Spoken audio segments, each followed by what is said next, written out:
The second book of Maccabees. 1. Letters to the Jews in Egypt. Chapter 1. Letter 1, 124 BC. The Jews in Jerusalem and in the land of Judea send greetings to their kindred, the Jews in Egypt, and wish them true peace. May God do good to you and remember his covenant with his faithful servants, Abraham, Isaac, and Jacob. Give to all of you a heart to worship him and to do his will wholeheartedly and with a willing spirit. Open your heart to his law and commandments and grant you peace. Hear your prayers and be reconciled to you and never forsake you in time of adversity. Even now we are praying for you here. In the reign of Demetrius, the 169th year, we Jews wrote to you during the height of the distress that overtook us in those years after Jason and his followers revolted against the Holy Land and the kingdom, set fire to the gatehouse, and shed innocent blood. But we prayed to the Lord, and our prayer was heard. We offered sacrifices and fine flour. We lighted the lamps and set out the loaves of bread. We are now reminding you to celebrate the Feast of Booths in the month of Kislev, dated in the 188th year. Letter 2, 164 BC. The people of Jerusalem and Judea, the Senate and Judas send greetings and good wishes to Aristobulus, teacher of King Ptolemy, and member of the family of the anointed priests, and to the Jews in Egypt. Since we have been saved by God from grave dangers, we give him great thanks, as befits those who fought against the king. For it was God who drove out those who fought against the holy city. When their leader arrived in Persia with his seemingly irresistible army, they were cut to pieces in the temple of the goddess Nicanor through a deceitful stratagem employed by Nicanor's priests. On the pretext of marrying the goddess, Antiochus with his friends had come to the place to get its great treasures as a dowry. When the priests of Nicanor's temple had displayed the treasures and Antiochus with a few attendants had come inside the wall of the temple precincts, the priests locked the temple as soon as he entered. Then they opened a hidden trapdoor in the ceiling, and hurling stones at the leader and his companions, struck them down. They dismembered the bodies, cut off their heads, and tossed them to the people outside. Forever blessed be our God, who has thus punished the impious. Since we shall be celebrating the purification of the temple on the 25th day of the month Kislev, we thought it right to inform you that you too may celebrate the Feast of Booths and of the fire that appeared when Nehemiah, the rebuilder of the temple and the altar, offered sacrifices. For when our ancestors were being led into captivity in Persia, devout priests at the time took some of the fire from the altar and hid it secretly in the hollow of a dry cistern, making sure that the place would be unknown to anyone. Many years later, when it so pleased God, Nehemiah, commissioned by the king of Persia, sent the descendants of the priests who had hidden the fire to look for it. When they informed us that they could not find any fire, but only a thick liquid, he ordered them to scoop some out and bring it. After the material for the sacrifices had been prepared, Nehemiah ordered the priests to sprinkle the wood and what lay on it with the liquid. This was done, and when at length the sun, which had been clouded over, began to shine, a great fire blazed up, so that everyone marveled. While the sacrifice was being burned, the priests recited a prayer, and all present joined in with them. Jonathan led, and the rest responded with Nehemiah. The prayer was as follows: Lord, Lord God, creator of all things, awesome and strong, just and merciful, the only King and benefactor, who alone are gracious, just, almighty, and eternal, Israel's Savior from all evil, who chose our ancestors and sanctified them. Accept this sacrifice on behalf of all your people Israel, and guard and sanctify your portion. Gather together our scattered people, free those who are slaves among the Gentiles, look kindly on those who are despised and detested, and let the Gentiles know that you are our God. Punish those who lord it over us, and in their arrogance oppress us. Plant your people in your holy place, as Moses said. Then the priest sings hymns. After the sacrifice was consumed, Nehemiah ordered the rest of the liquid to be poured upon large stones. As soon as this was done, a flame blazed up, but its light was lost in the brilliance coming from the altar. When the event became known and the king of the Persians was told that, in the very place where the exiled priests had hidden the fire, a liquid was found with which Nehemiah and his people had burned the sacrifices. The king, after verifying the fact, fenced the place off and declared it sacred. To those whom the king favored, he distributed many benefits he received. Nehemiah and his companions called the liquid Nephthar, meaning purification, but most people named it Nephatha. Chapter 2. In the records it will be found that Jeremiah the prophet ordered the deportees to take some of the fire with them as indicated, and that the prophet, in giving them the law, directed the deportees not to forget the commandments of the Lord, or be led astray in their thoughts when seeing the gold and silver idols and their adornments. With other similar words, he exhorted them that the law should not depart from their hearts. The same document also tells how the prophet, in virtue of an oracle, ordered that the tent and the ark should accompany him, and how he went to the very mountain that Moses climbed to behold God's inheritance. When Jeremiah arrived there, he found a chamber in a cave in which he put the tent, the ark, and the altar of incense. Then he sealed the entrance. Some of those who followed him came up intending to mark the path, but they could not find it. When Jeremiah heard of this, he reproved them. The place is to remain unknown until God gathers his people together again and shows them mercy.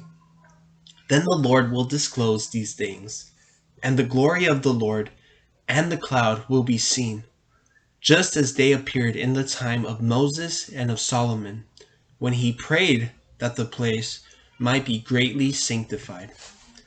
It is also related how Solomon, in his wisdom, offered a sacrifice for the dedication and the completion of the temple. Just as Moses prayed to the Lord, and fire descended from the sky and consumed the sacrifices, so also Solomon prayed, and fire came down and consumed the burnt offerings. Moses had said, because it had not been eaten, the purification offering was consumed. Solomon also celebrated the feast in the same way for 8 days. These same things are also told in the records and in Nehemiah's memoirs, as well as how he founded a library and collected the books about the kings and the prophets, the books of David, and the royal letters about votive offerings. In like manner, Judas also collected for us all the books that had been scattered because of the war, and we now have them in our possession. If you need them, send messengers to get them for you. As we are about to celebrate the purification, we are writing, you should celebrate the feast days.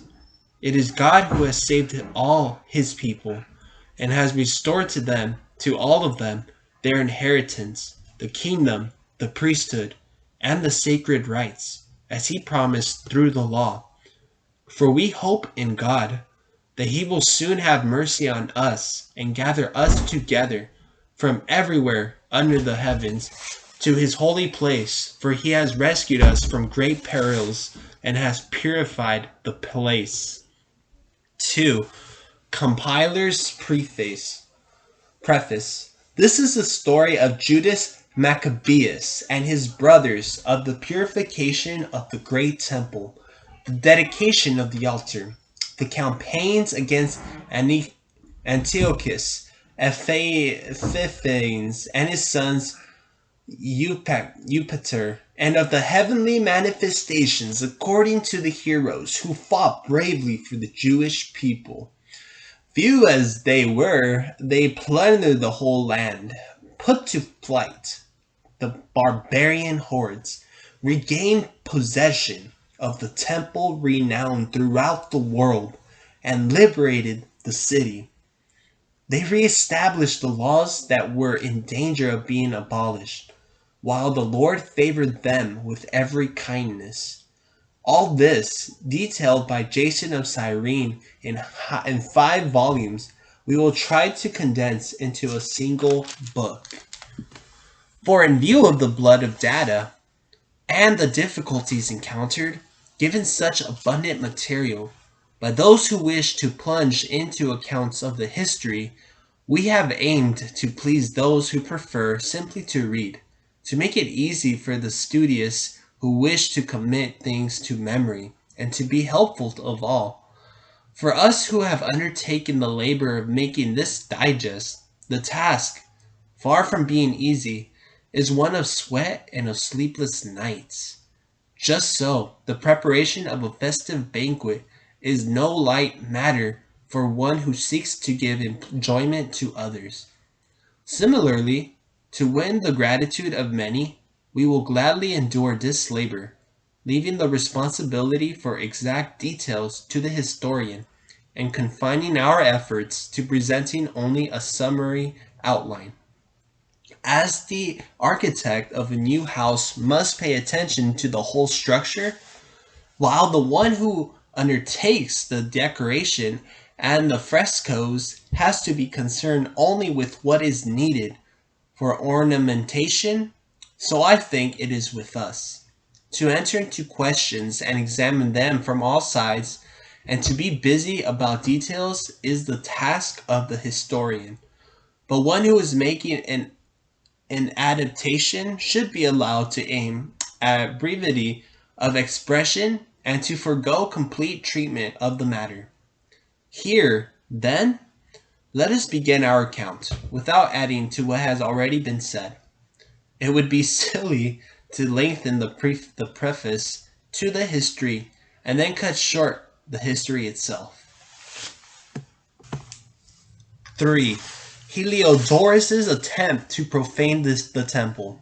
Chapter 3. Heliodorus' arrival in Jerusalem.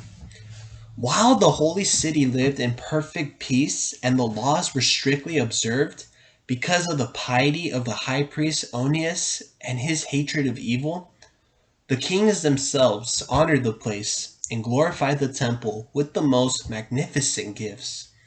Thus, Lysius, king of Asia, defrayed from his own revenues all the expenses necessary for the liturgy of sacrifice.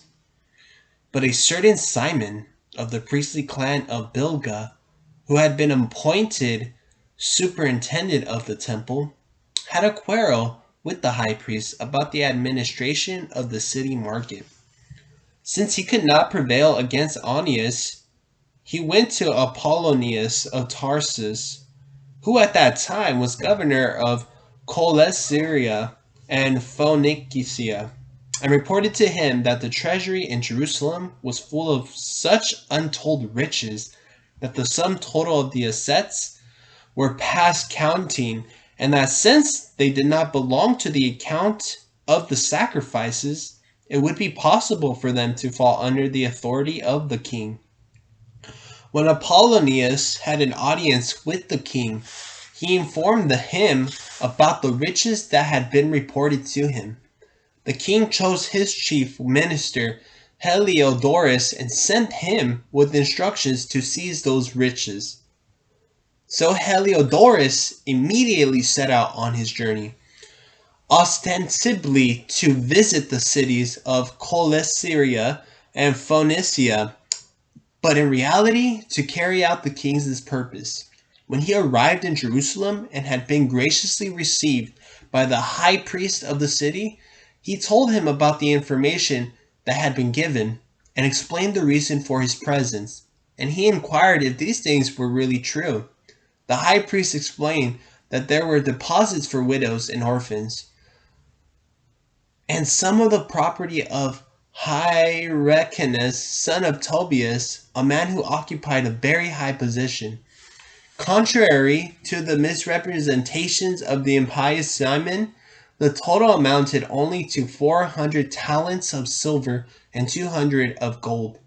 It was utterly unthinkable to defraud those who had placed their trust in the sanctity of the place and in the sacred inviolability of a temple venerated all over the world. Heliodorus' plan to rob the temple.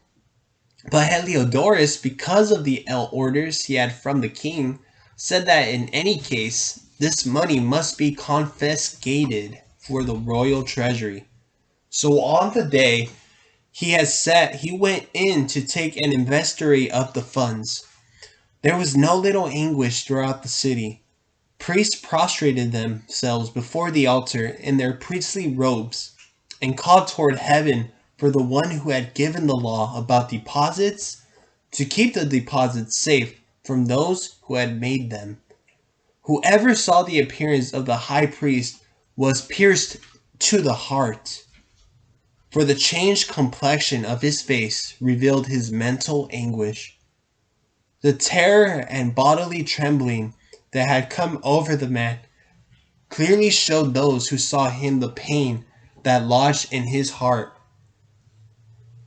People rushed out of their houses and crowded together, making common supplication because the place was in danger of being profaned. Women, girded with sackcloth below their breasts, filled the streets. Young women, secluded indoors, all ran, some to the gates, some to the walls. Others peered through the windows, all of them with hands raised toward heaven, making supplication.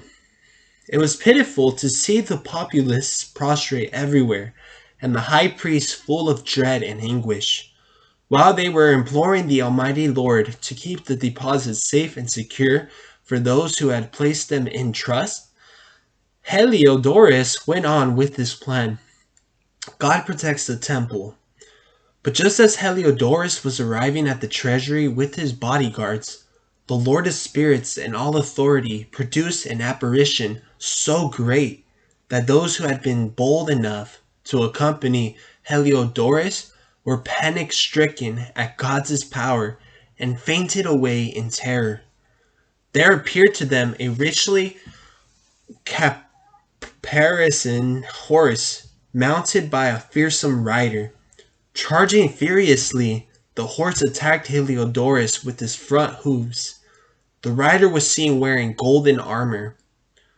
Then 2 other young men, remarkably strong, strikingly handsome, and splendidly attired, appeared before them. Standing on each side of him, they flogged him unceasingly, inflicting innumerable blows. Suddenly he fell to the ground, enveloped in great darkness. His men picked him up and laid him on a stretcher. They carried away helpless the man, who a moment before had entered that treasury under arms with the great retinue and his whole bodyguard. They clearly recognized the sovereign power of God. The restoration and testimony of Heliodorus. As Heliodorus lay speechless because of God's action and deprived of any hope of recovery, the people praised the Lord, who had marvelously glorified his own place, and the temple, charged so shortly before with fear and commotion, was filled with joy and gladness, now that the Almighty Lord had appeared. Quickly, some of the companions of Heliodorus begged Onias to call upon the Most High to spare the life of one who was about to breathe his last. The high priest, suspecting that the king might think that Heliodorus had suffered some foul play at the hands of the Jews, offered a sacrifice for the man's recovery. While the high priest was offering the sacrifice of atonement, the same young men, dressed in the same clothing again, appeared and stood before Heliodorus. "Be very grateful to the high priest Onias," they told him. "It is for his sake that the Lord has spared your life. Since you have been scourged by heaven, proclaim to all God's great power." When they had said this, they disappeared.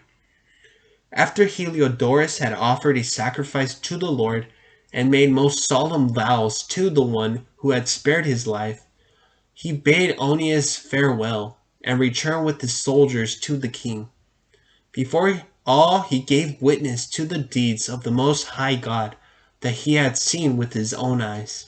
When the king asked Heliodorus what sort of person would be suitable to be sent to Jerusalem next, he answered, "If you have an enemy or one who is plotting against the government, send him there, and you will get him back with a flogging, if indeed he survives at all. For there is certainly some divine power about the place. The one whose dwelling is in heaven watches over that place and protects it, and strikes down and destroys those who come to harm it." This was how the matter concerning Heliodorus and the preservation of the treasury turned out. 4. Profanation and Persecution.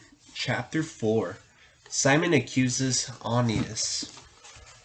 The Simon mentioned above as the informer about the funds against his own country slandered Onias as the one who incited Heliodorus and instigated the whole miserable affair. He dared to branch as a schemer against the government the man who was the benefactor of the city, the protector of his compatriots, and a zealous defender of the laws. When Simon's hostility reached such a pitch that murders were being committed by one of his henchmen, Onias saw that the opposition was serious, and that Apollonius, son of Mennolas, the governor of Coelesyria and Phoenicia, was abetting Simon's wickedness. So he had recourse to the king, not as an accuser of his compatriots, but as one looking to the general and particular good of all the people. He saw that without royal attention it would be impossible to have a peaceful government, and that Simon would not desist from his folly. Jason as high priest. But Lysius died, and when Antiochus, surnamed Epiphanes, succeeded him on the throne, Onias's brother Jason obtained the high priesthood by corrupt means. In an interview, he promised the king 360 talents of silver, as well as 80 talents from another source of income. Besides this, he would undertake to pay 150 more if he was given authority to establish a gymnasium and a youth center for it, and to enroll Jerusalemites as citizens of Antioch.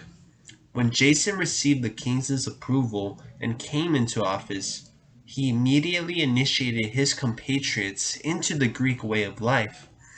He set aside the royal concessions granted to the Jews through the meditation of John, father of Eupolemus, that Eupolemus who would later go on an embassy to the Romans to establish friendship and alliance with them. He set aside the lawful practices and introduced customs contrary to the law. With perverse delight, he established a gymnasium at the very foot of the citadel, where he induced the noblest young men to wear the Greek hat.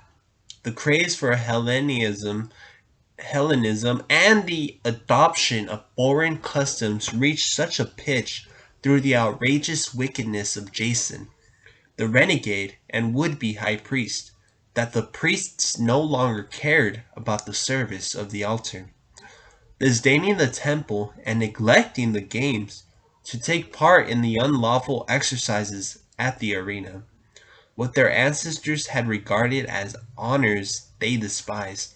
What the Greeks esteemed as glory they prized highly. For this reason they found themselves in serious trouble. The very people whose manner of life they emulated and whom they desired to imitate in everything became their enemies and oppressors. It is no light matter to flout to the laws of God, as subsequent events will show. When the quinquennial games were held at Tyre in the presence of the king, the vile Jason sent representatives of the Antiochians of Jerusalem to bring 300 silver drachmas for the sacrifice to Hercules. But the bearers themselves decided that the money should not be spent on a sacrifice, as that was not right, but should be used for some other purpose. So the contribution meant for the sacrifice to Hercules by the sender was in fact applied to the construction of triremes by those who brought it. When Apollonius, son of Menethlius, was sent to Egypt for the coronation of King Philometor, Antiochus learned from him that the king was opposed to his policies. He took measures for his own security.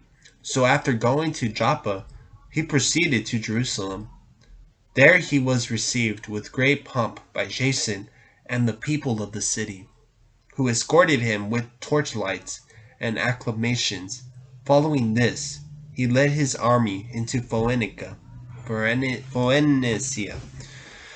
Mennolas as high priest. 3 years later, Jason sent Mennolas, brother of the aforementioned Simon, to deliver the money to the king and to complete negotiations on urgent matters.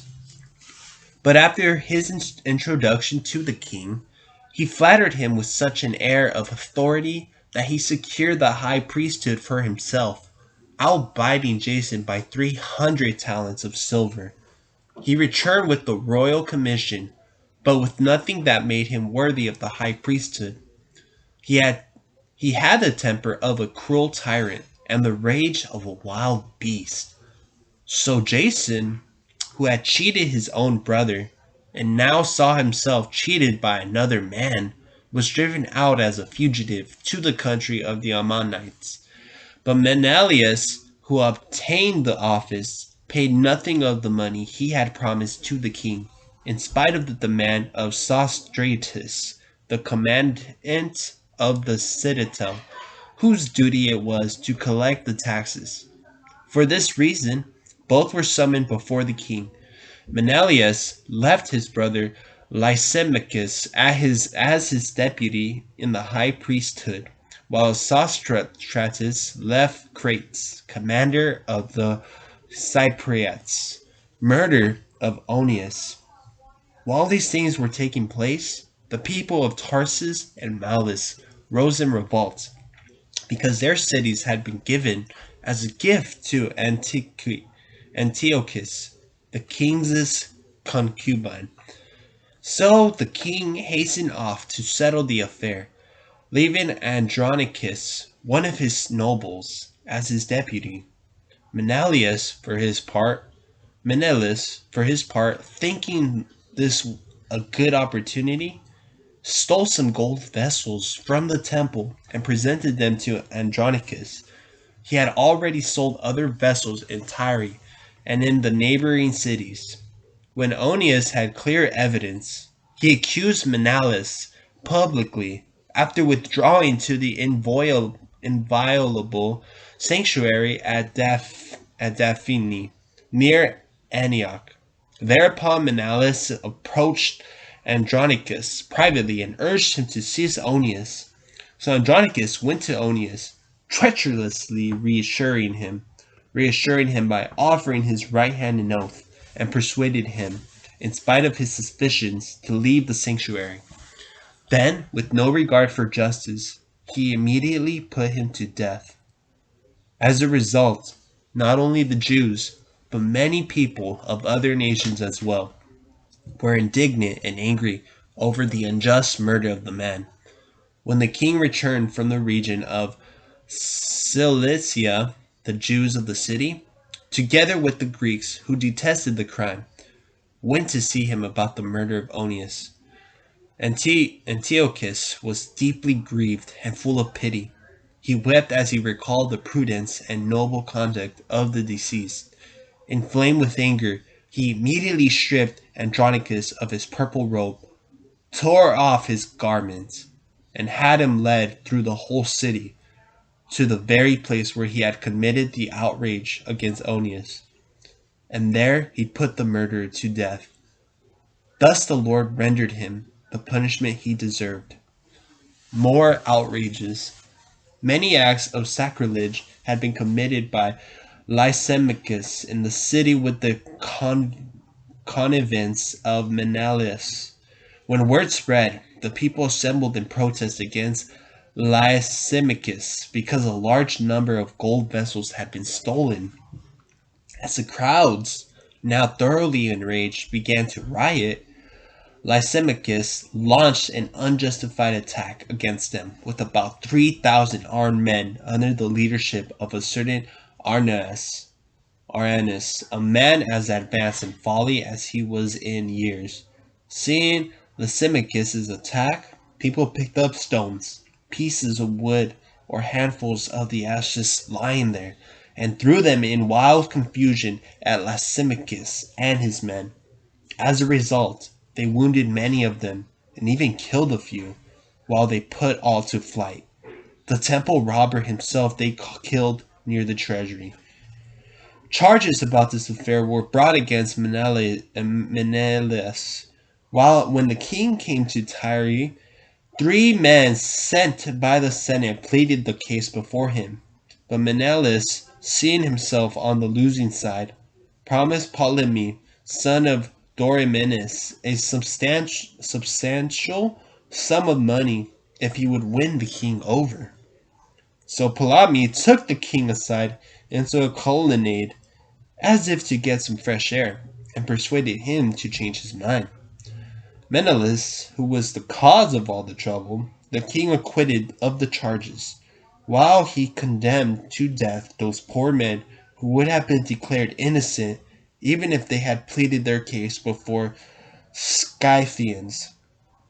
Thus, those who had persecuted the case on behalf of the city, the people, and the sacred vessels quickly suffered unjust punishment. For this reason, even Tyrians, detesting the crime, provided sumptuously for their burial. But Mennolas, thanks to the greed of those in power, remained in office, where he grew in wickedness, scheming greatly against his fellow citizens. Chapter 5. David, king of Israel. All the tribes of Israel came to David in Hebron, and they said, "Look, we are your bone and your flesh. In days past, when Saul was still our king, you were the one who led Israel out in all its battles and brought it back. And the Lord said to you, 'You shall shepherd my people Israel. You shall be ruler over Israel.'" Then all the elders of Israel came to the king in Hebron, and at Hebron King David made a covenant with them in the presence of the Lord, and they anointed David king over Israel. David was 30 years old when he became king, and he reigned 40 years. In Hebron he was king over Judah 7 years and 6 months, and in Jerusalem he was king 33 years over all Israel and Judah. Capture of Zion. Then the king and his men went to Jerusalem against the Jebusites who inhabited the land. They told David, "You shall not enter here. The blind and the lame will drive you away," which was their way of saying, "David shall not enter here." David nevertheless captured the fortress of Zion, which is the city of David. On that day David said, "All who wish to strike at the Jebusites must attack through the water shaft." The lame and the blind shall be the personal enemies of David. That is why it is said, the blind, and the lame shall not enter the palace. David took up residence in the fortress, which he called the city of David. David built up the city on all sides from the Millo toward the center. David became ever more powerful, for the Lord of hosts was with him. Hiram, king of Tyre, sent envoys to David along with cedar wood and carpenters and masons who built a house for David. David now knew that the Lord had truly established him as king over Israel and had exalted his kingdom for the sake of his people Israel. David's family in Jerusalem. David took more concubines and wives in Jerusalem after he had come from Hebron, and more sons and daughters were born to him. These are the names of those who were born to him in Jerusalem: Shammua, Shobab, Nathan, Solomon, Ibhar, Elishua, Nebheg, Japhia, Elishama, Beeliada, and Eliphelet. Rout of the Philistines. When the Philistines had heard that David was anointed king over Israel, they marched out in force to come after him. When David heard this, he went down to the refuge. Meanwhile, the Philistines had come and deployed themselves in the valley of Rephaim. David inquired of the Lord, "Shall I attack the Philistines, and will you deliver them into my power?" The Lord answered, "David, attack, for I will surely deliver the Philistines into your power." So David went to Baal Perazim, and he defeated them there. He said, "The Lord has broken through my enemies before me, just as water breaks through a dam." Therefore that place was called Baal Perazim. The Philistines abandoned their gods there, and David and his men carried them away. Once again the Philistines came up and deployed themselves in the valley of Rephaim. And again David inquired of the Lord, who replied, "Do not attack the front.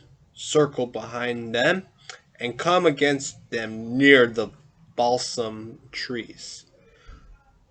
When you hear the sound of marching in the tops of the balsam trees, act decisively, for then the Lord has already gone before you to strike the enemy of the Philistines." David did as the Lord commanded him, and routed the Philistines from Gibeon as far as Gezer.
Chapter 6. Abolition of Judaism. Not long after this, the king sent an Athenian senator to force the Jews to abandon the laws of their ancestors and live no longer by the laws of God.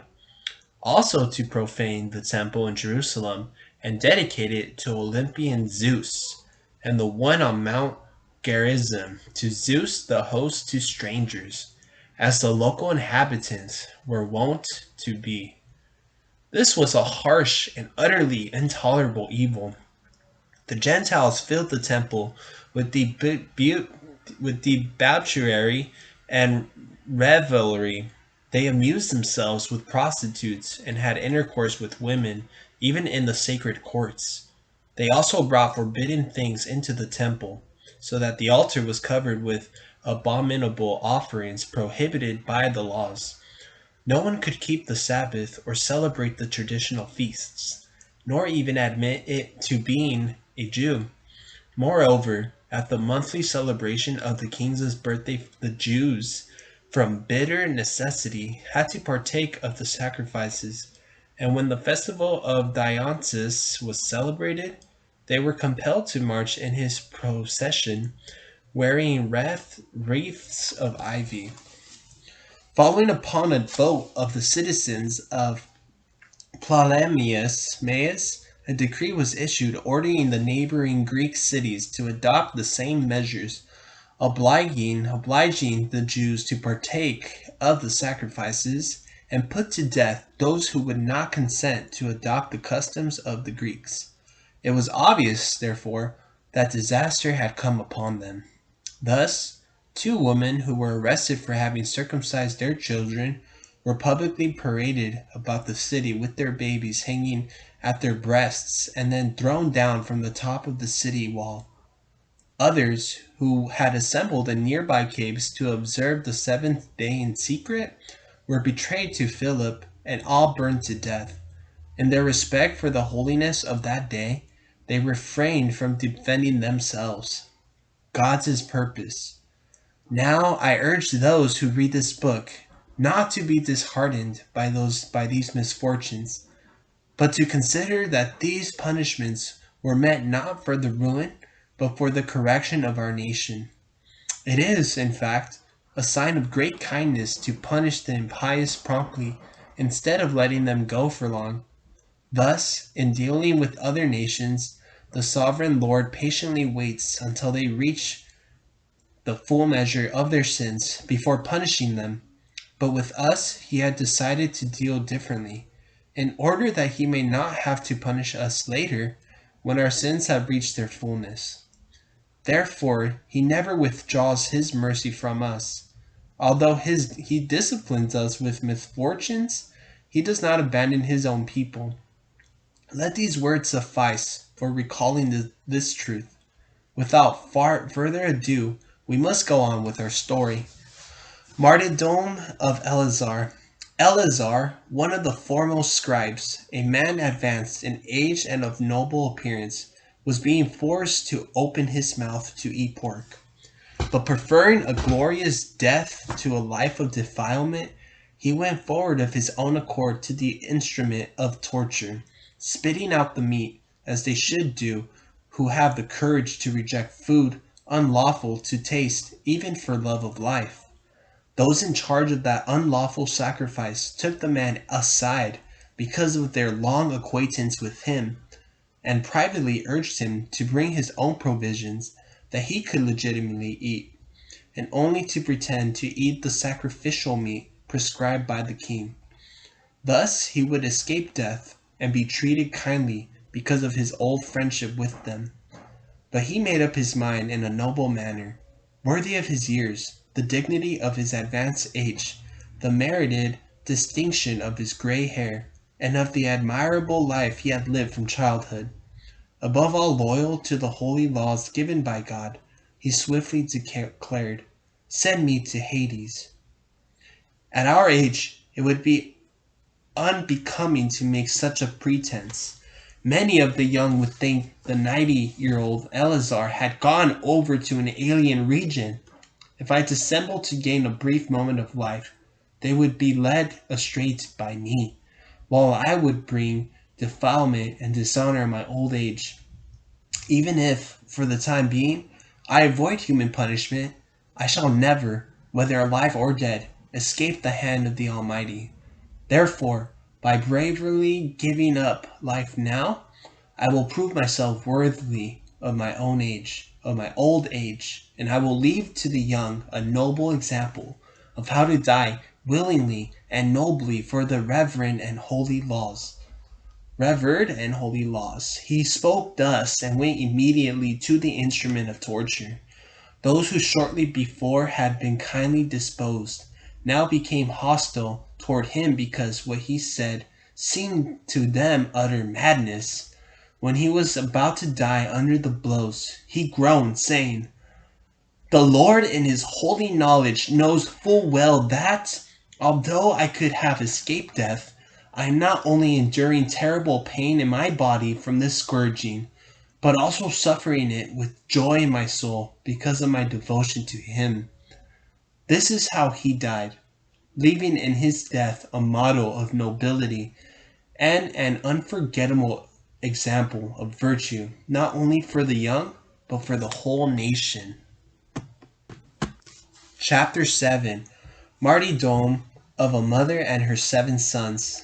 It also happened that 7 brothers with their mother were arrested and tortured with whips and scourges by the king to force them to eat pork in violation of God's law. One of the brothers, speaking for the others, said, "What do you expect to learn by questioning us? We are ready to die rather than transgress the laws of our ancestors." At that the king, in a fury, gave orders to have pans and cauldrons heated.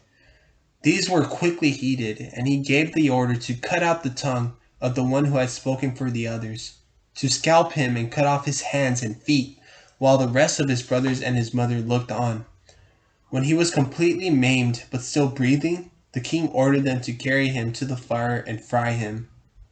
As a cloud of smoke spread from the pan, the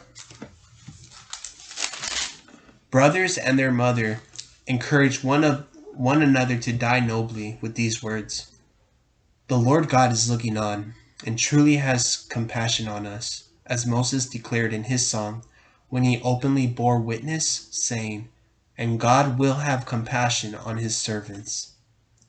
After the first brother had died in this manner, they brought the second to be made sport of.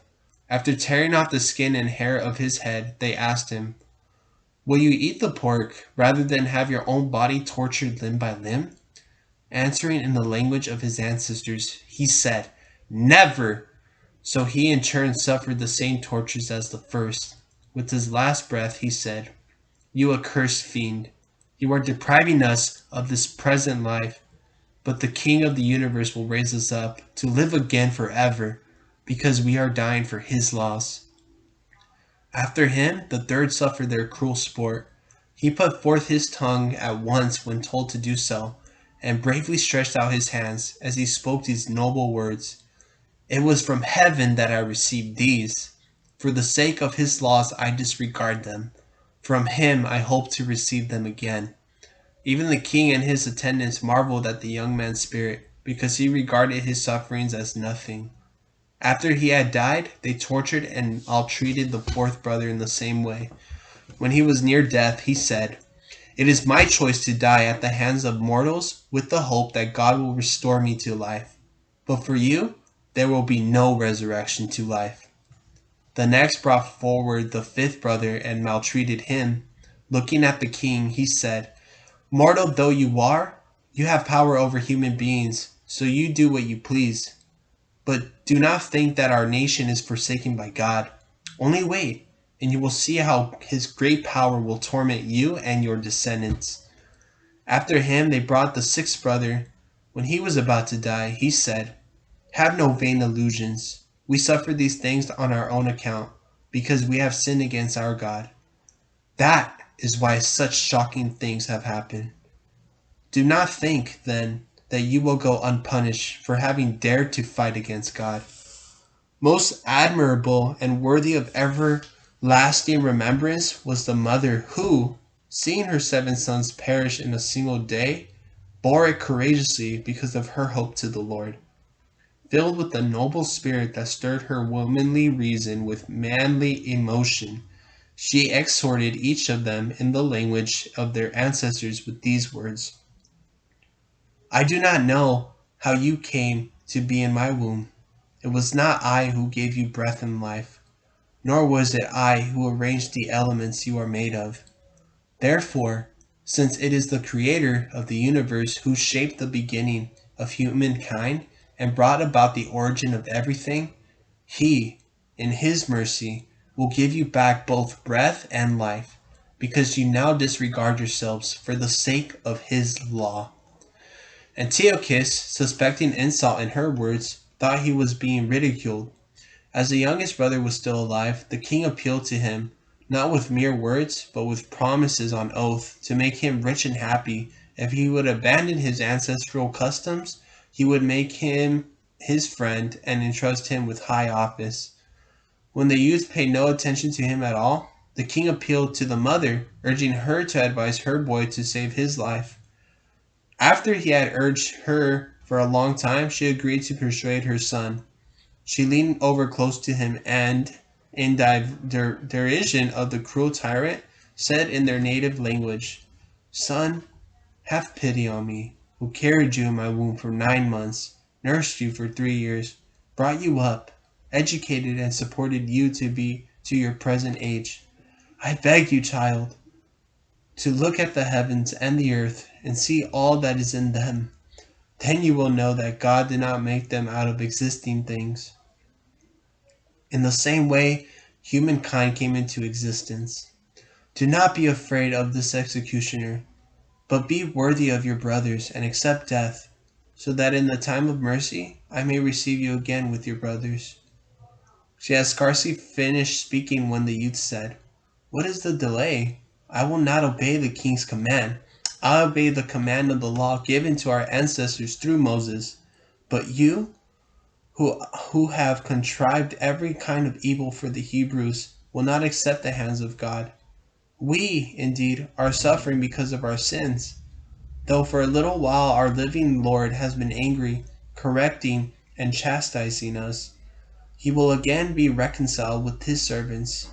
But you, wretch, most vile of mortals, do not, in your insolence, buoy yourself up with unfounded hopes as you raise your hand against the children of heaven. You have not yet escaped the judgment of the Almighty and all-seeing God. Our brothers, after enduring brief pain, have drunk of never-failing life under God's covenant. But you, by the judgment of God, shall receive just punishments for your arrogance. Like my brothers, I offer up my body and my life for our ancestral laws, imploring God to show mercy soon to our nation, and by afflictions and mercy and blows, to make you confess that He alone is God. Through me and my brothers, may there be an end to the wrath of the Almighty, that the justly fallen on our whole nation. After that, the king became enraged and treated him even worse than the others, since he bitterly resented the boy's contempt. Thus he too died, undefiled, putting all his trust in the Lord. Last of all, after her sons, the mother was put to death. Enough has been said about the sacrificial meals and the excessive cruelties. 5. Victories of Judas and Purification of the Temple. Chapter 8. Resistance from Judas Maccabeus. Judas Maccabeus and his companions entered the villages secretly, summoned their kindred, and enlisted others who had remained faithful to Judaism.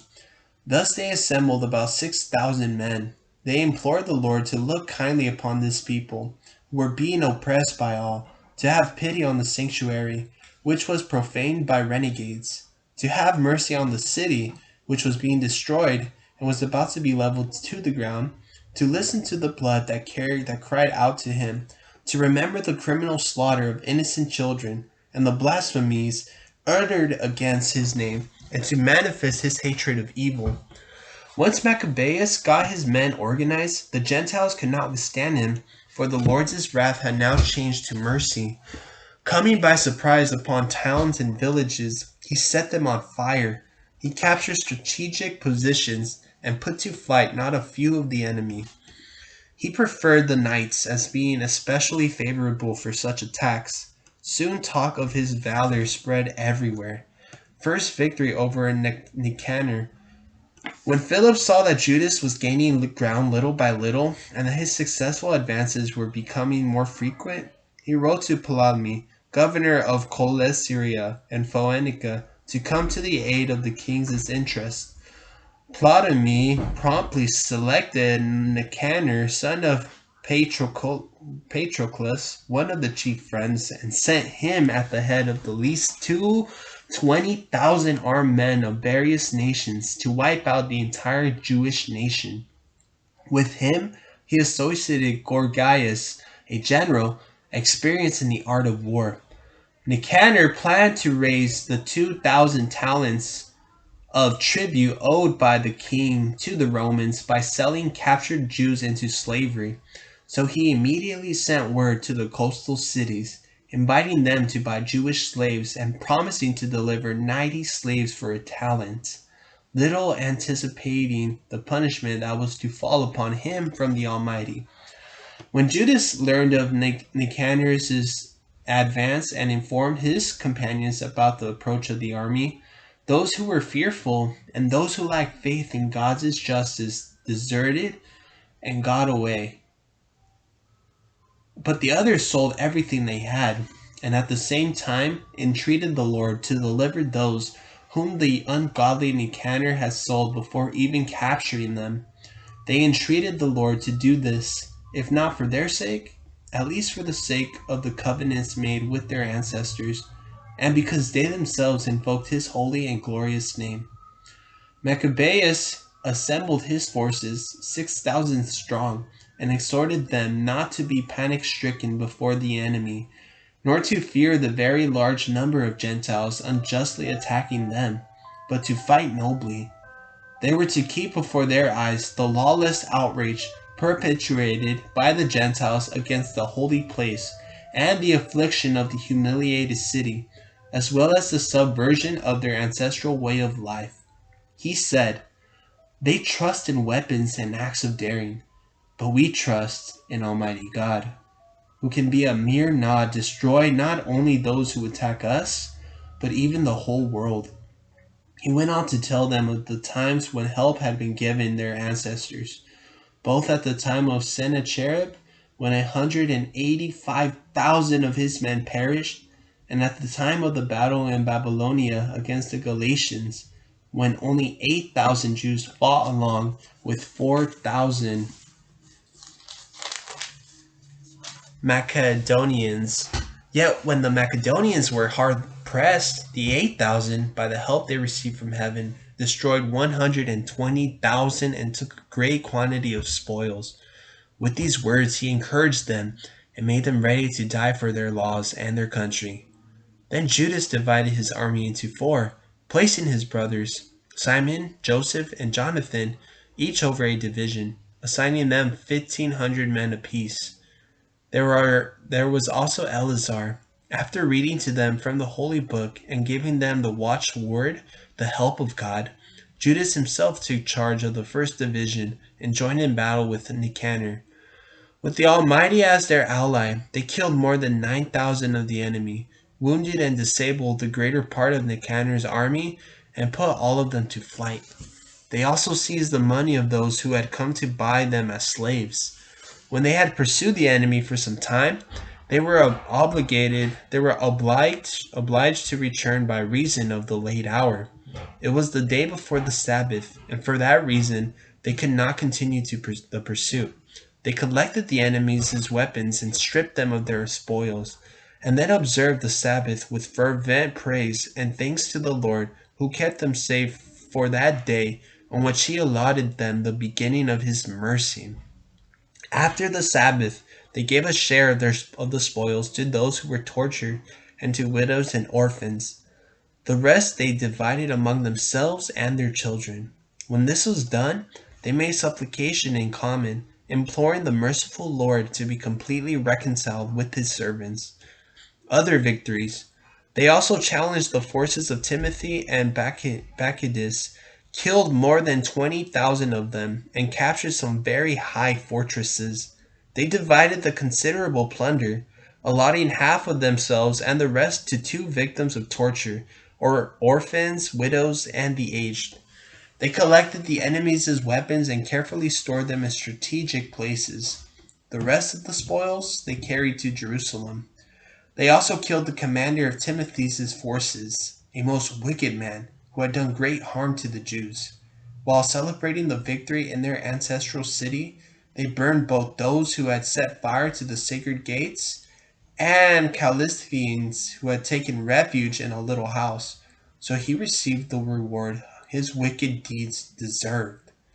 The thrice accursed Nicanor, who had brought the 1,000 slave dealers to buy the Jews, after being humbled through the Lord's help by those whom he had thought of no account, laid aside his fine clothes and fled alone across country like a runaway slave until he reached Antioch.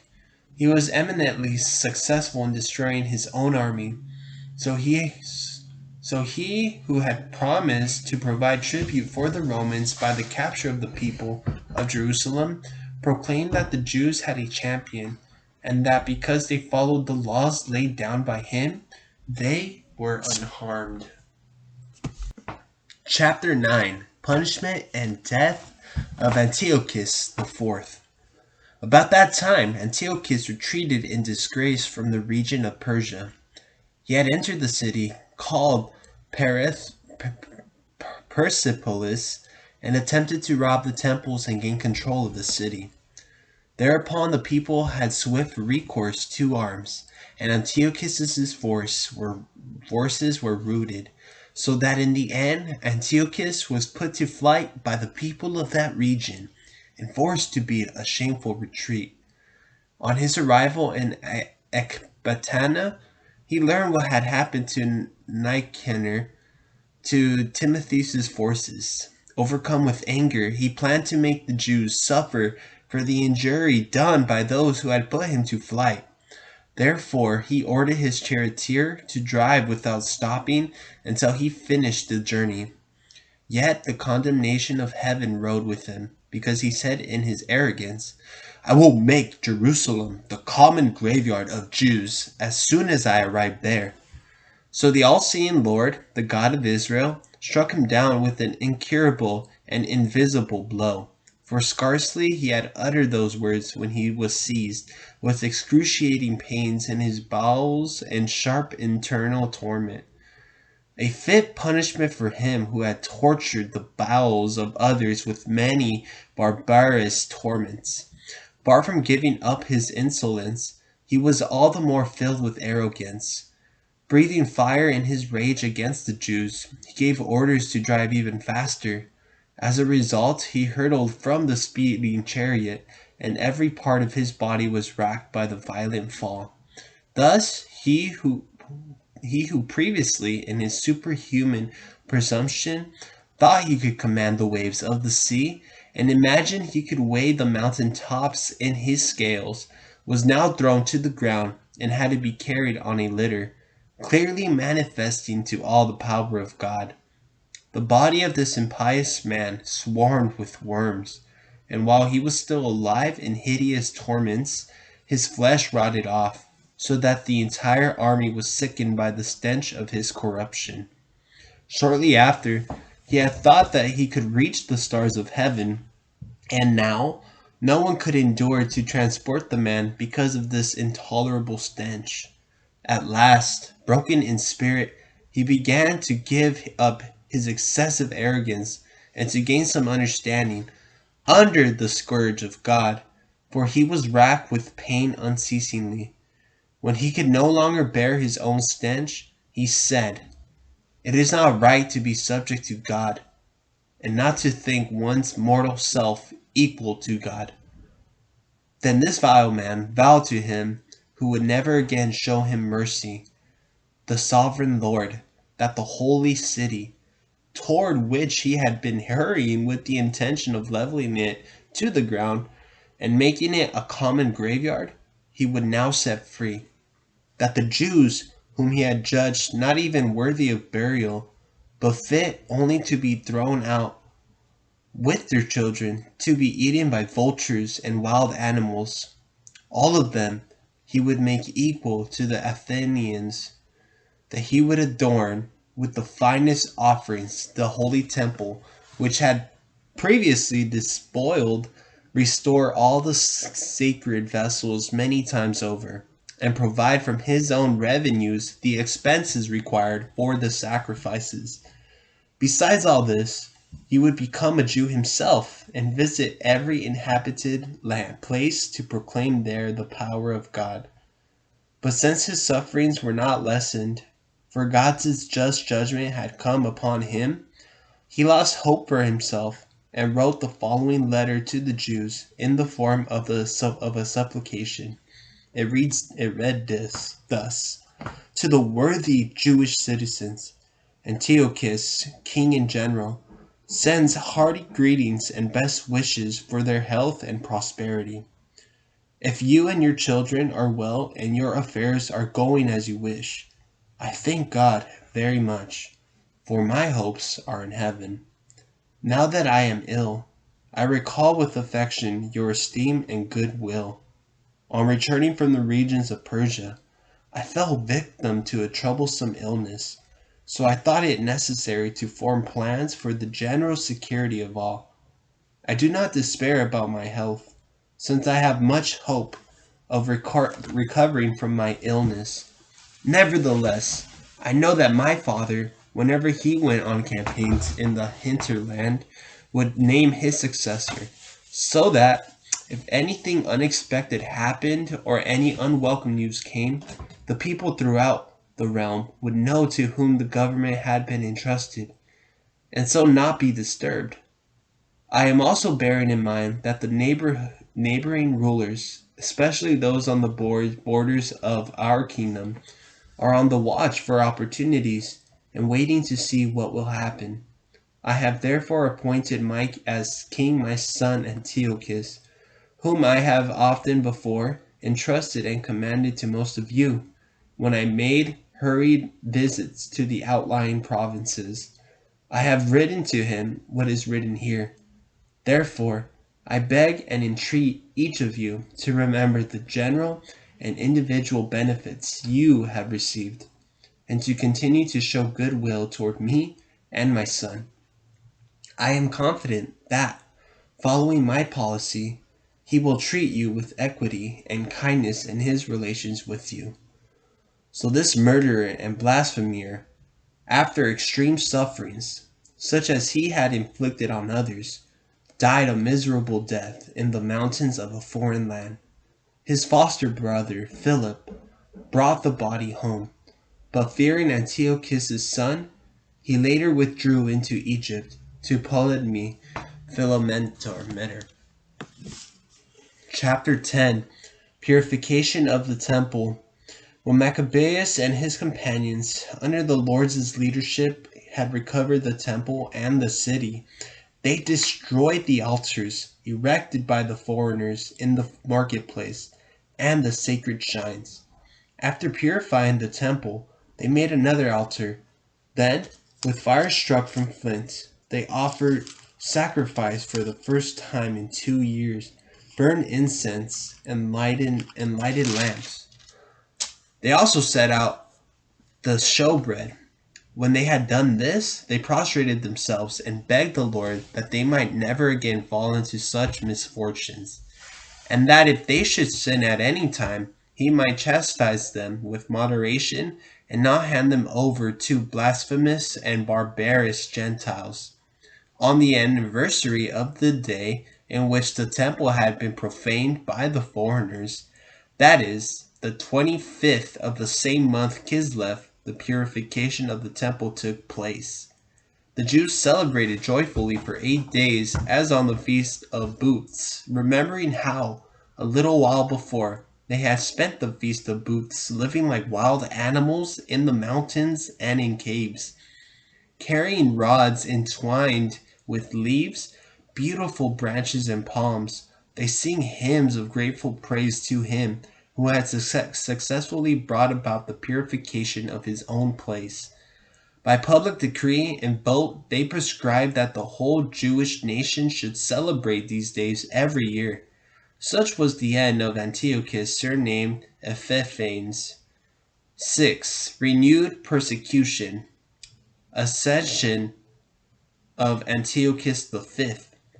Now we shall relate what happened under Antiochus Eupator, the son of that godless man, and shall give a summary of the chief evils caused by the wars. When Eupator succeeded to the kingdom, he put a certain Lysius in charge of the government as commander-in-chief of Coelesaria and Phoenicia. Ptolemy, called Macron, had taken the lead in treating the Jews fairly because of the previous injustice that had been done them, and he endeavored to have peaceful relations with them. As a result, he was accused before Eupator by the king's friends. In fact, on all sides he heard himself called a traitor for having abandoned Cyprus, which Philometor had entrusted to him, and for having gone over to Antiochus Epiphanes. Since he could not command the respect due to his high office, he ended his life by taking prison. Victory over the Idumeans. When Gorgias became governor of the region, he employed foreign troops and used every opportunity to attack the Jews. At the same time, the Idumeans, who were some strategic strongholds, were harassing the Jews. They welcomed fugitives from Jerusalem and endeavored to continue the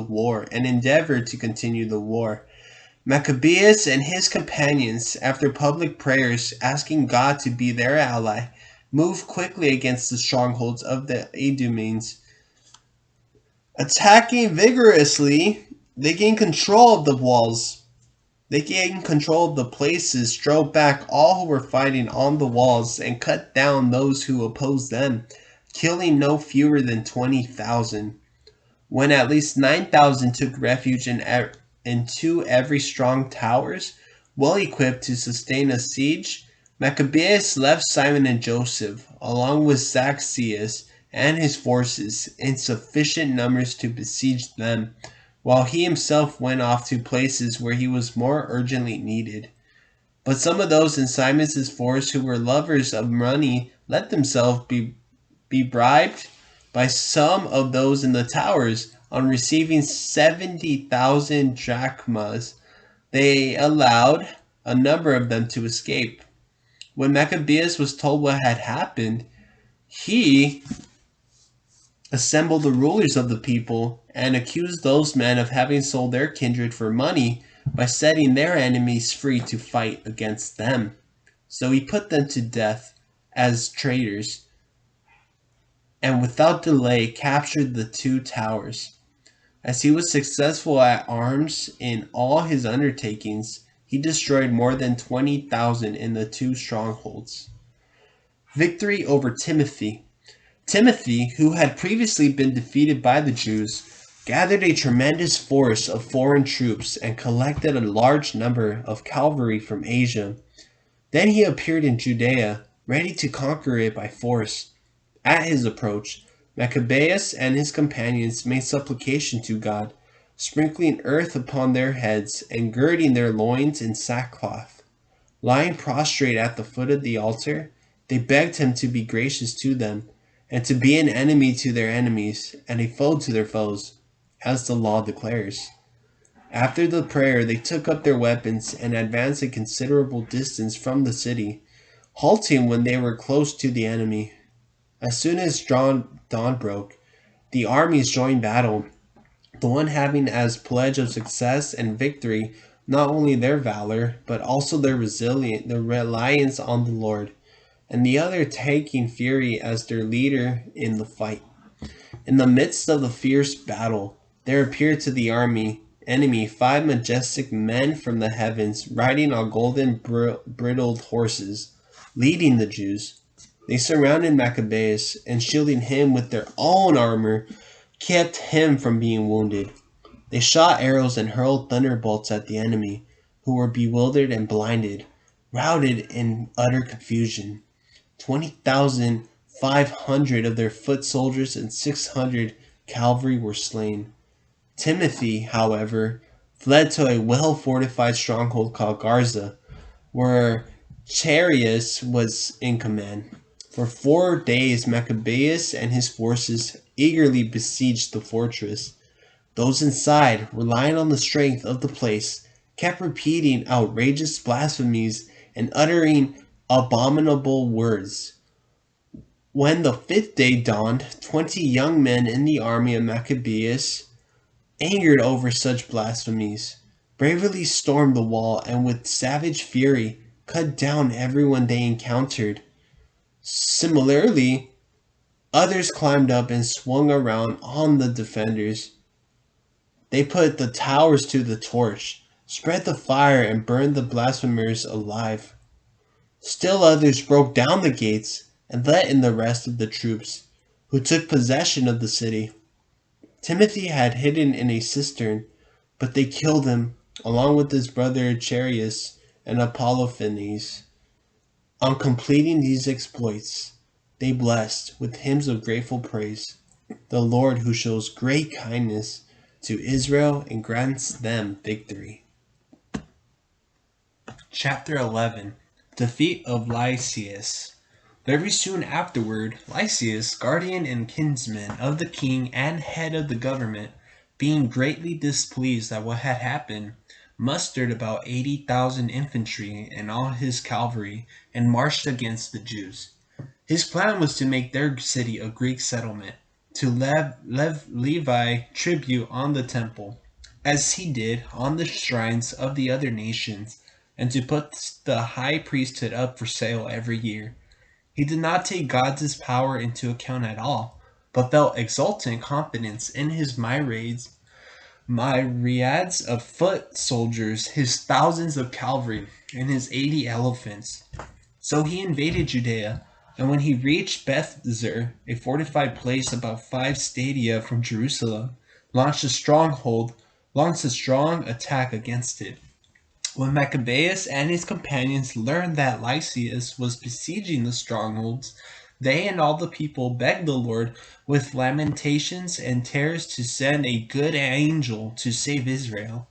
Maccabeus himself was the first to take up arms, and he exhorted the others to join him in risking their lives to help their kindred.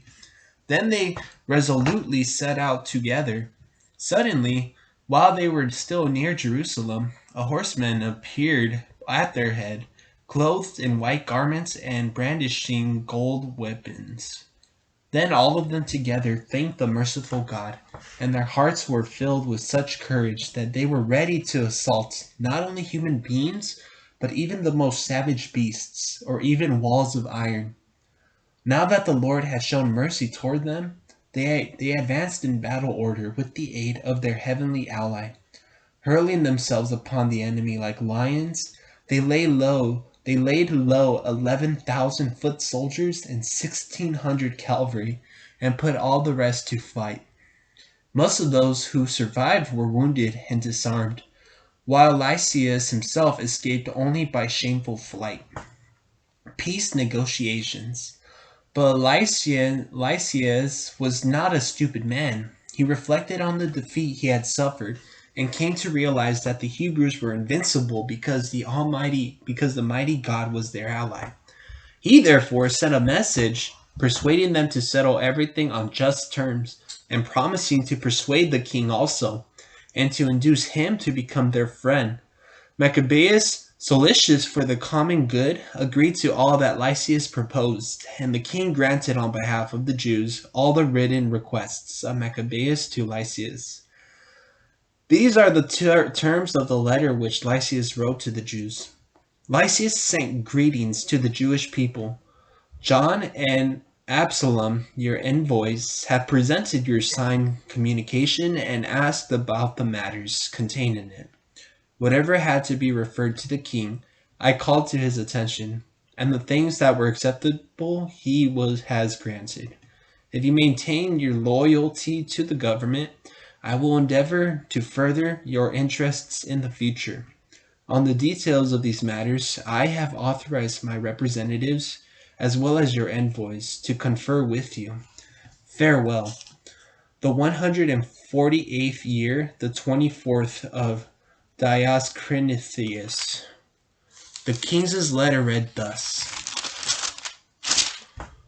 King Antiochus sends greetings to his brother Lysius.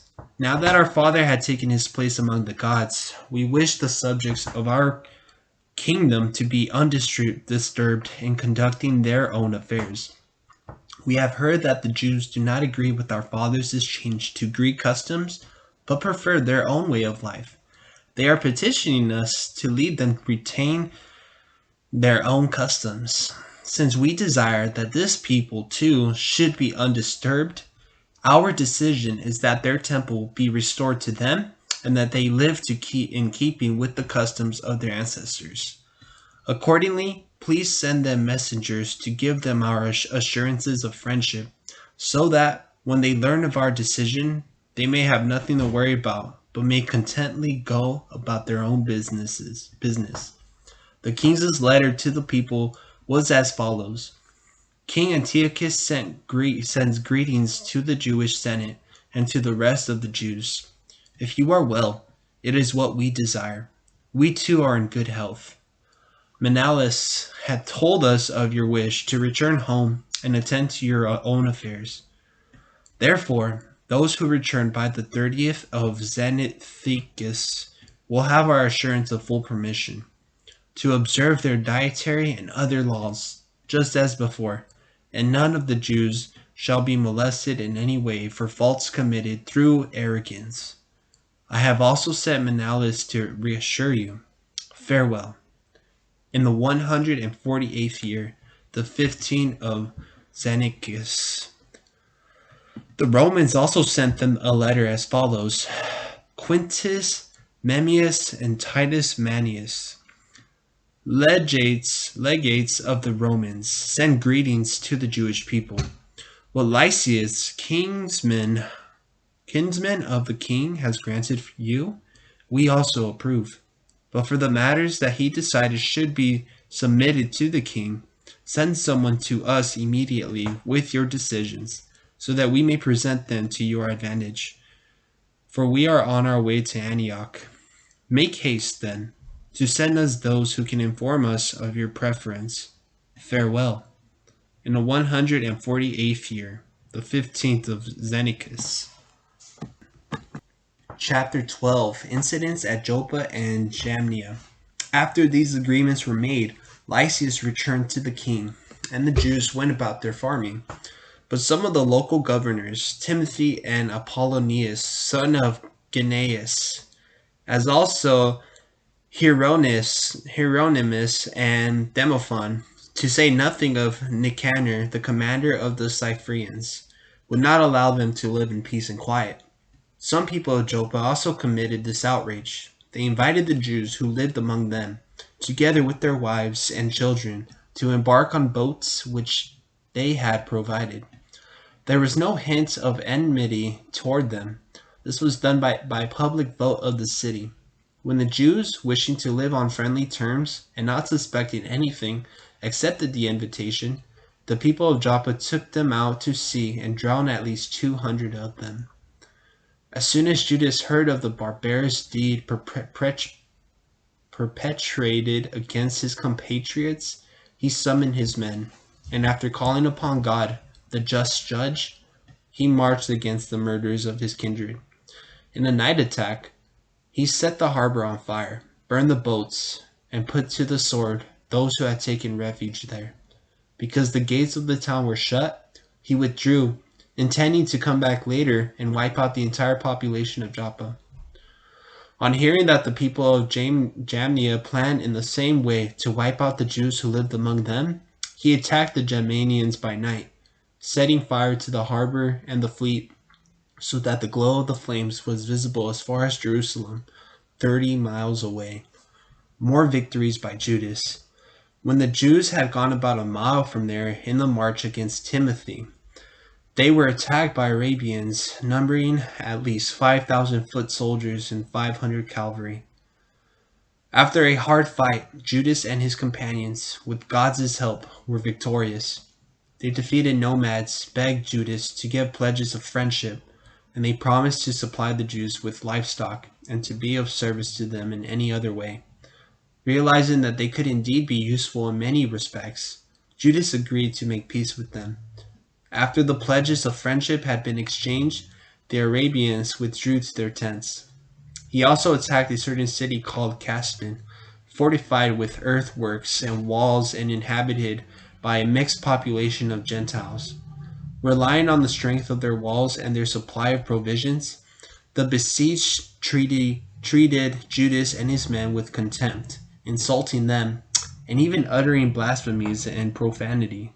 But Judas and his men invoked the aid of the great sovereign of the world, who, in the days of Joshua, overthrew Jericho without battering rams or siege engines. Then they furiously stormed the walls. Capturing the city by the will of God, they inflicted such indescribable slaughter on it that the adjacent pool, which was about a quarter of a mile wide, seemed to be filled with the blood that flowed into it. When they had gone on some 90 miles, they reached Cherix, where they were certain Jews known as Tobians. But they did not find Timothy in that region, for he had already departed from there without having done anything except to leave behind in one place a very strong garrison. But Dositheus and Sosipater, two of Maccabees' captains, marched out and destroyed the force of more than 10,000 men that Timothy had left in the stronghold. Meanwhile, Maccabees divided his army into cohorts, with a commander over each cohort, and went in pursuit of Timothy, who had a force of 120,000 foot soldiers and 2,500 cavalry.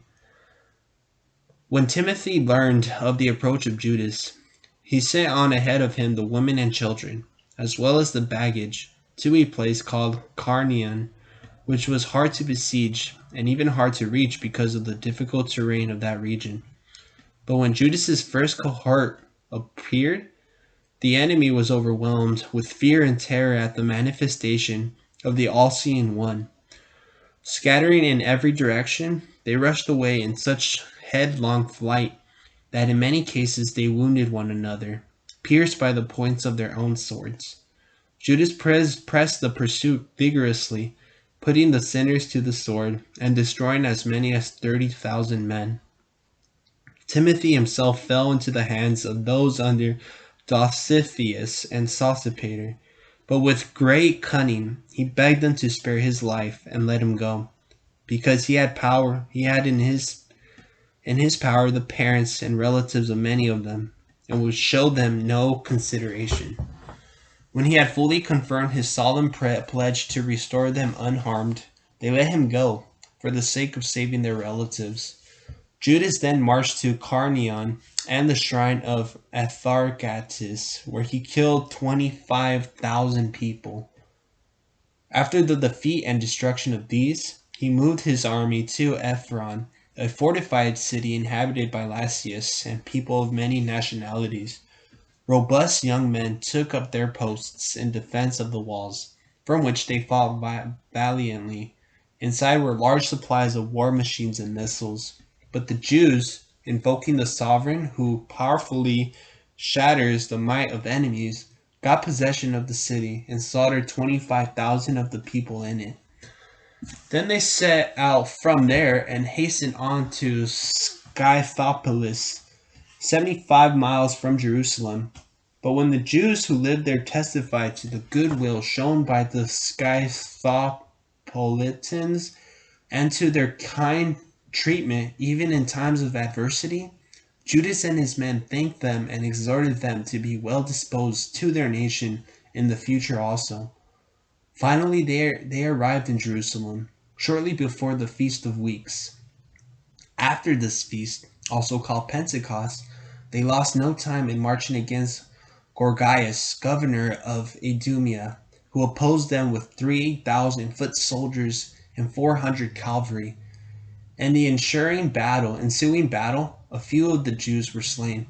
A man called Dositheus, a powerful horseman and one of Bassianus' men, caught hold of Gorgias, grasped his military cloak, and dragged him along by brute strength, intending to capture the vile wretch alive.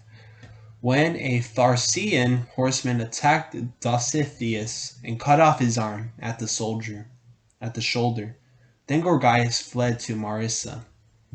After Esdras and his men had been fighting for a long time and were weary, Judas called upon the Lord to show himself their ally and leader in the battle. Then, raising a battle cry in his ancestral language and with hymns, he charged Gorgias' men when they were not expecting it and put them to flight. Expiation for the dead. Judas rallied his army and went to the city of Adullam. As the seventh day was approaching, they purified themselves according to custom and kept the Sabbath there. On the following day, since this task had now become urgent, Judas and his companions went to gather up the bodies of the fallen and bury them with their kindred in their ancestral tombs. But under the tunic of each of the dead, they found amulets sacred to the idols of Jamnia, which the law forbids the Jews to wear. So it was clear to all that this was why these men had fallen.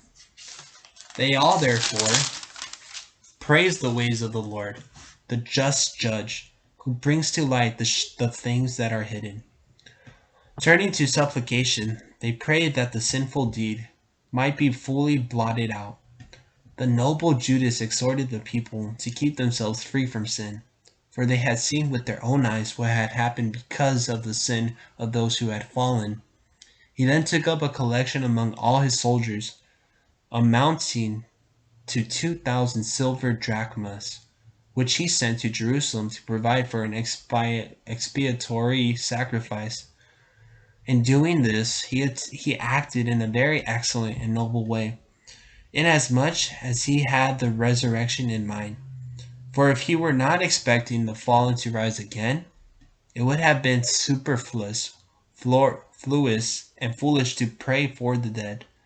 But if he did this with the view to the splendid reward that awaits those who had gone to rest in godliness, it was a holy and pious thought.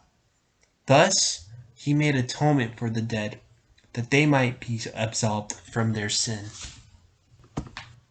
Chapter 13. Death of Mennolas. In the 149th year, Judas and his men learned that Antiochus Eupator was invading Judea with a large force, and that with him was Lysius, his guardian, who was in charge of the government. They led a Greek army of 110,000 foot soldiers, 5,300 cavalry, 22 elephants, and 300 chariots armed with skiffs.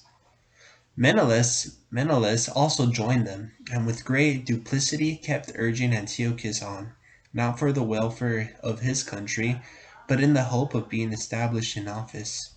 But the King of Kings aroused the anger of Antiochus against the scoundrel. When the king was shown by Lysius that Mennolas was to blame for all the trouble, he ordered him to be taken to Beroia and executed there in the customary local method. There is at that place a tower 75 feet high, full of ashes with a circular rim sloping down steeply on all sides toward the ashes. Anyone guilty of sacrilege or notorious for certain other crimes is brought up there and then hurled down to destruction.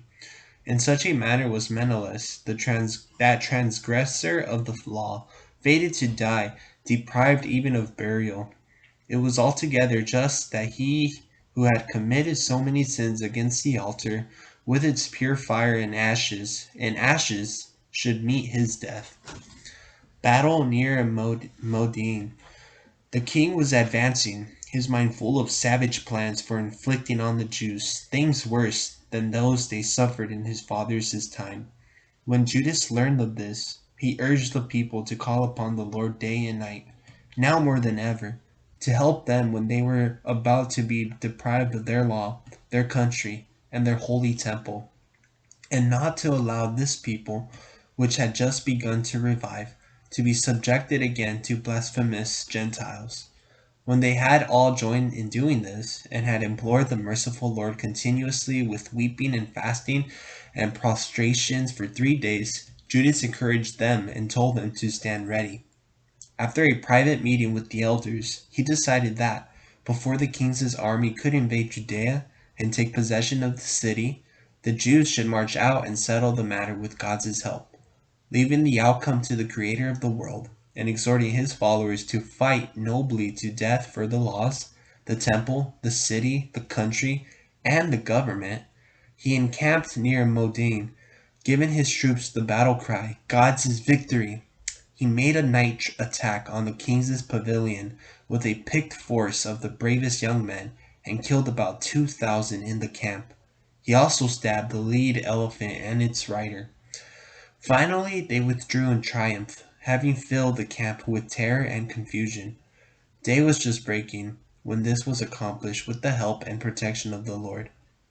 Treaty with Antiochus V. The king, having a taste of the Jews' boldness, tried to take their positions by a stratagem.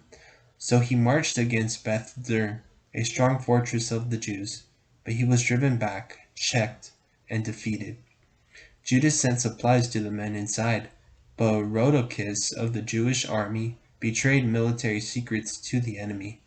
He was found out, arrested, and imprisoned. The king made a second attempt by negotiating with the people of Beth-Zur. After giving them his pledge and receiving theirs, he withdrew and attacked Judas's men, but he was defeated. Next he heard that Philip, who was left in charge of the government in Antioch, had rebelled. Dismayed, he negotiated with the Jews, submitted to their terms, and swore to observe all their rights. Having come to this agreement, he offered a sacrifice and honored the sanctuary and the place with a generous donation. He received Maccabees and left Hegemonides as governor of the territory from Ptolemais to the region of the Gergenes. When he came to Ptolemais, the people of Ptolemais were angered by the peace treaty. In fact, they were so indignant that they wanted to annul its provisions. But Lysius took the platform, defended the treaty as well as he could, and won them over by persuasion. After calming them and gaining their goodwill, he returned to Antioch. That is the story of the king's attack and withdrawal.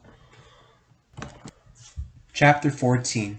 3 years later, Judas and his companions learned that Demetrius, son of Seleucus, had sailed into the port of Tripolis with a powerful army and a fleet, and that he had occupied the country, after doing away with Antiochus and his guardian Lysius. A certain alchemist, a former high priest, who had willfully incurred defilement before the time of the revolt, realized that there was no way for him to be safe and regain access to the holy altar. So he went to King Demetrius around the 151st year and presented him with a gold crown and a palm branch, as well as some of the customary olive branches from the temple. On that day he kept quiet, but he found an opportunity to further his mad scheme when he was invited to the council by Demetrius and questioned about the dispositions and intentions of the Jews. He replied, "Those Jews called Hasidians, led by Jewish Maccabees, are warmongers who stir up sedition and keep the kingdom from enjoying peace. For this reason, now that I am deprived of my ancestral dignity, that is to say, the high priesthood, I have come here, first, out of my genuine concern for the king's interests, and second, out of consideration for my own compatriots, since our entire nation is suffering no little affliction from the rash conduct of the people just mentioned.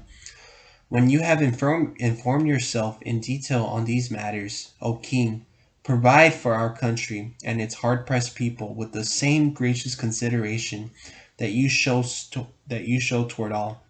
As long as Judas is around, it is impossible for the government to enjoy peace."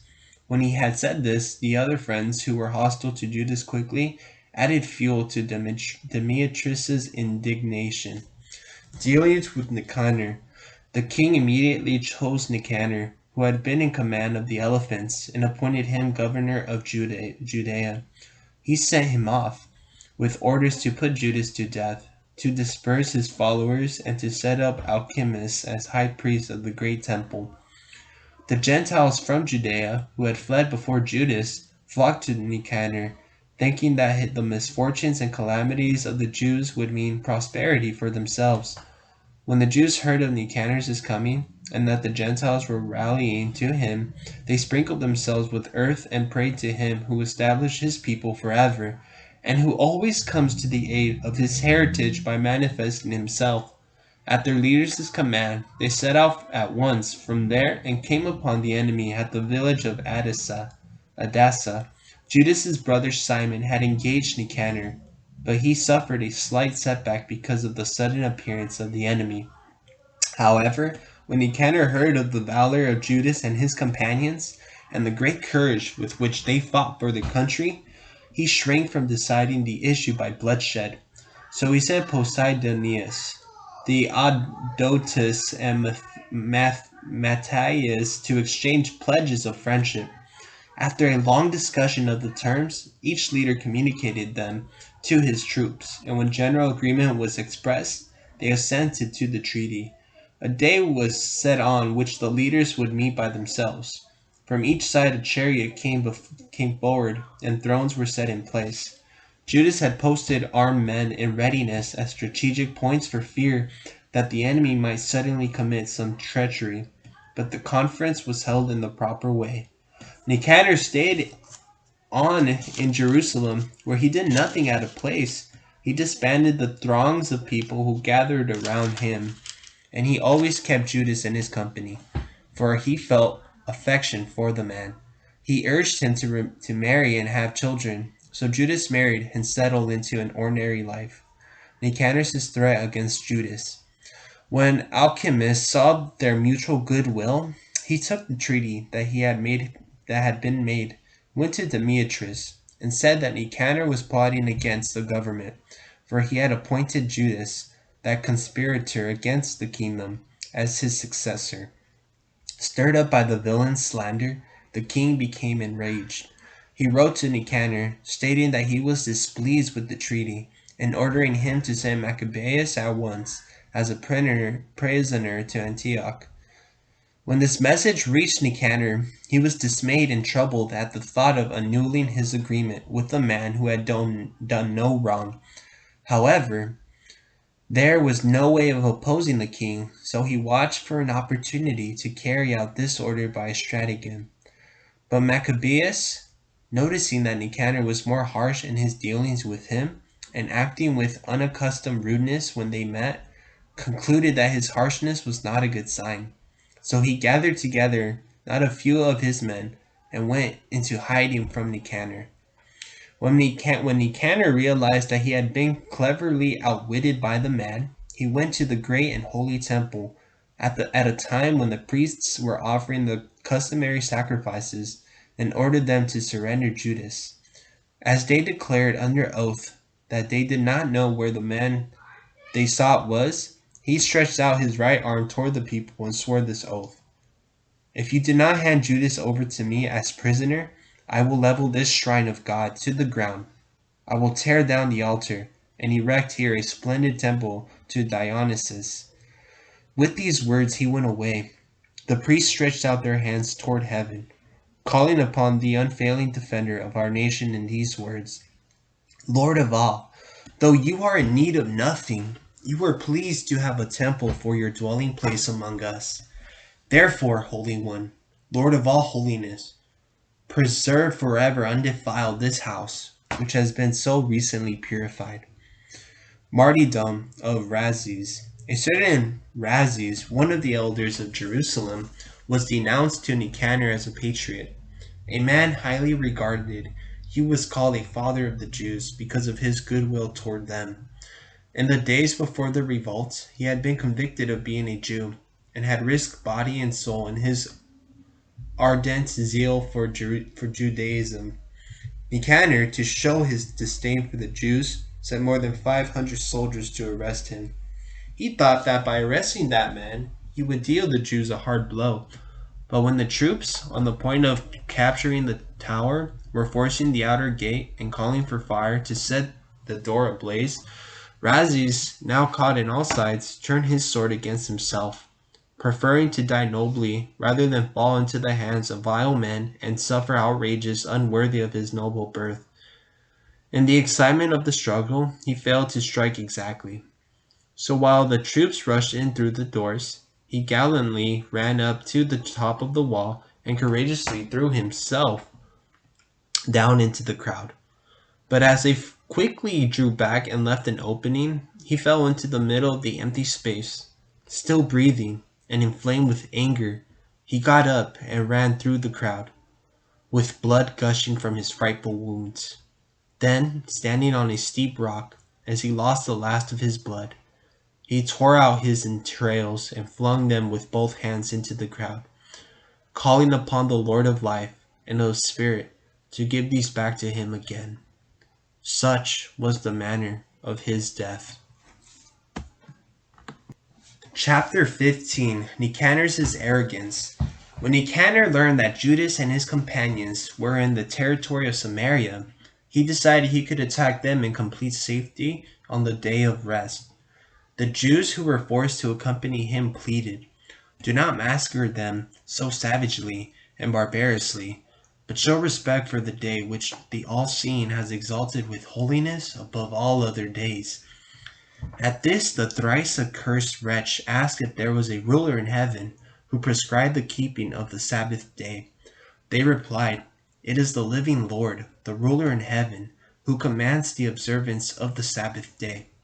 Then he said, "I, the ruler on earth, command you to take up arms and carry out the king's business." Nevertheless, he did not succeed in carrying out his cruel plan. In his utter boastfulness and arrogance, Nicanor had determined to erect a public victory monument over Judas and his companions. But Maccabeus remained confident, fully convinced that he would receive help from the Lord. He urged his men not to fear the attack of the Gentiles, but mindful of the help they had received in the past from heaven, to expect now the victory that would be given them by the Almighty. By encouraging them with words from the law and the prophets, and by reminding them of the battles they had already won, he filled them with fresh enthusiasm. Having stirred up their courage, he gave his orders and pointed out at the same time the perfidy of the Gentiles and their violation of oaths. When he had armed each of them, not so much with the security of shield and spear, as with the encouragement of noble words, he cheered them all by relating a dream, a kind of waking vision, worthy of belief. What he saw was this: Onias, the former high priest, a noble and good man, modest in bearing, gentle in manner, distinguished in speech, and trained from childhood in all that belongs to excellence, was praying with outstretched arms for the whole Jewish community. Then in the same way another man appeared, distinguished by his white hair and dignity, and with an air of wondrous and majestic authority. Onias then said of him, "This is a man who loves his fellow Jews and fervently prays for the people and the holy city, the prophet of God, Jeremiah." Stretching out his right hand, Jeremiah presented a gold sword to Judas. As he gave it to him, he said, "Accept this holy sword as a gift from God. With it you shall shatter your adversaries."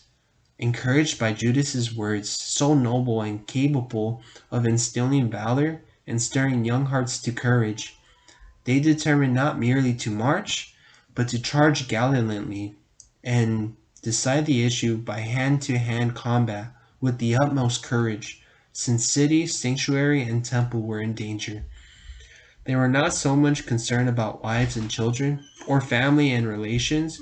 Their first and foremost fear was for the consecrated sanctuary. Those who were left in the city suffered no less an agony, anxious as they were about the battle in the open country. Everyone now awaited the decisive moment. The enemy were already drawing near with their troops drawn up in battle line, their beasts placed in strategic positions, and their cavalry stationed on the flanks. Defeat of Nicanor. Maccabees, surveying the hosts before him, the variety of weaponry and the fierceness of their beasts, stretched out his hands toward heaven and called upon the Lord, who works wonders. For he knew that it is not weapons, but the Lord's decision that brings victory to those who deserve it. Calling upon God, he spoke in this manner: You, Master, sent your angel in the days of King Hezekiah of Judea, and he slew 185,000 men of Sennacherib's camp. And now, sovereign of the heavens, send a good angel to spread fear and trembling ahead of us. By the might of your arm, may those be struck down who have blasphemously come against your holy people. With these words he ended his prayer. Nicanor and his troops advanced to the sound of trumpets and battle songs.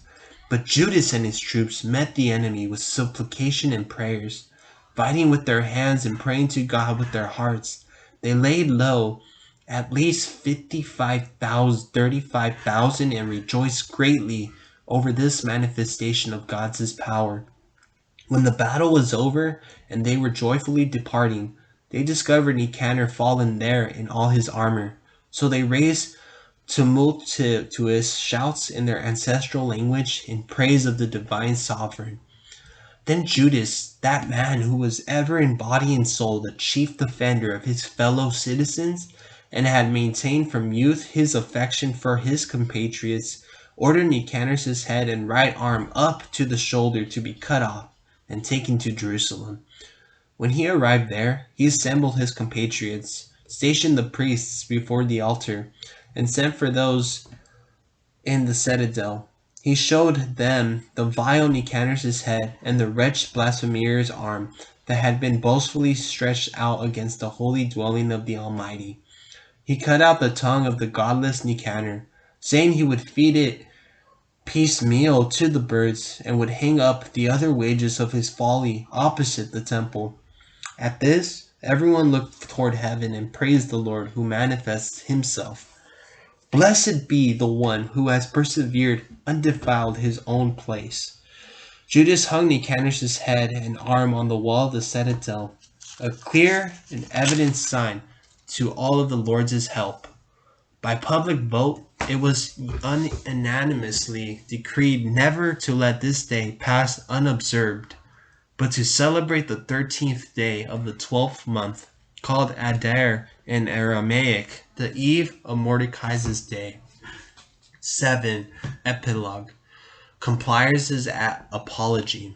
Since Nicanor's doings ended in this way, with the city remaining in the possession of the Hebrews from that time on, I will bring my story to an end here too. If it is well written and to the point, that is what I wanted. If it is poorly done and mediocre, that is the best I could do. Just as it is unpleasant to drink wine by itself, or just water, whereas wine mixed with water makes a delightful and pleasing drink, so a skillfully composed story delights the ears of those who read the work. Let this, then, be the end